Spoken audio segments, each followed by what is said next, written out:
The U.S. and Canada have failed to reach a deal to avert new tariffs planned by President Trump after days of negotiations that went down to the wire. Canada declined to finalize the trade deal under the terms agreed earlier this week.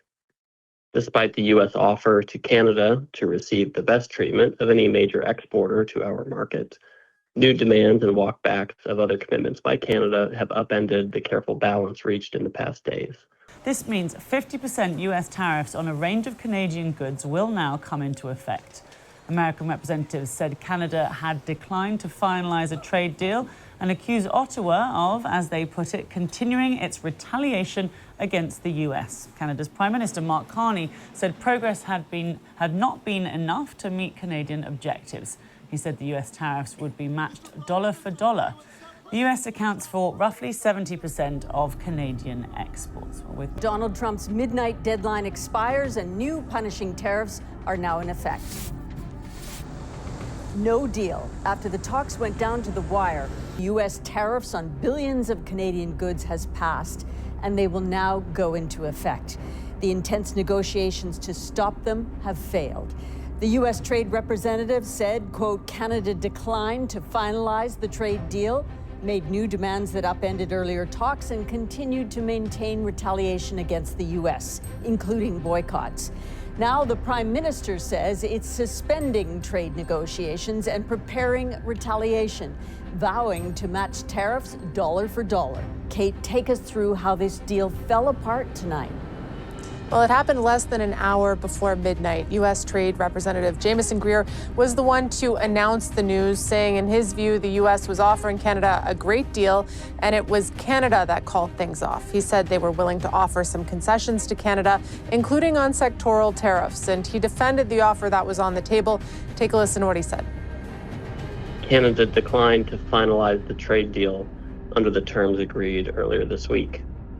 Despite the U.S. offer to Canada to receive the best treatment of any major exporter to our market, new demands and walkbacks of other commitments by Canada have upended the careful balance reached in the past days. Because no deal was reached, the Trump administration is making good on its threat to add a new bucket of 50% tariffs. They take effect immediately on about $27 billion of Canadian exports, ranging from cement to hockey sticks, and set to hit Ontario, Quebec, and British Columbia hardest. The U.S. threatened those tariffs to try to pressure Canada to put U.S. booze back on their shelves and drop other retaliatory measures. But Greer says that Canada continues to plan to retaliate against the United States. With all this, Kate, it does look now like things will or could escalate. Yeah, these talks went right up to the deadline with Canadian negotiators spending most of today at the table. Both sides are blaming each other. Prime Minister Mark Carney said part of it came down to the U.S. making last-minute demands, but Canada does plan to hit back with dollar-for-dollar counter tariffs. A senior Trump administration official speaking on background said it's up to Canada if it chooses to retaliate, but escalation is a choice and that their sole interest remains protecting American jobs. At the outset of this intensification of talks, Carney said no deal is better than a bad deal, but Canadian negotiators are now set to leave Washington without a deal in hand. All right, Kate McKenna, thanks for all your reporting tonight in Washington. Let's go to Ashley Burke now in Ottawa. Ashley, the Prime Minister's response was swift.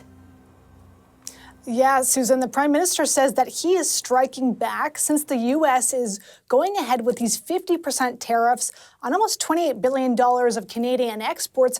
Mark Carney says that he will match those tariffs dollar for dollar to hit the U.S. In a statement, the Prime Minister said that Canada has been trying to get American negotiators to lower Donald Trump's tariffs. They've been hitting some Canadian sectors hard, including aluminum, steel, auto, and lumber. Carney said in a statement that progress had been made during talks, but not enough. And as Kate mentioned, just as the U.S. is blaming the Canadian side, Carney is blaming the U.S. for talks breaking down. In a statement he wrote, I have decided to suspend trade negotiations with the U.S. and have directed Canada's negotiators to return to Ottawa. Last-minute changes in the U.S. proposed terms were unfair, uneconomic, and called into the question the reliability of any deal. So, Ashley, Ottawa faced pressure not just in Washington, but also domestically. How did that play into this breakdown? Yeah, the Prime Minister had promised that the government wouldn't accept a bad deal and was going to have to sell whatever he signed to Canadians at a time when polling shows there's still a lot of animosity towards the U.S. and not a lot of support for making concessions. Manitoba's premier spoke out, saying that he thought that Canada could push for a better deal. The Prime Minister had asked premiers to put American alcohol back on the shelves, to lock in, to secure an agreement. And Wab Kinew questioned if that would be giving up too much for a deal that accepts that Trump's tariffs are here, that Team Canada needs to stand together more united than ever before.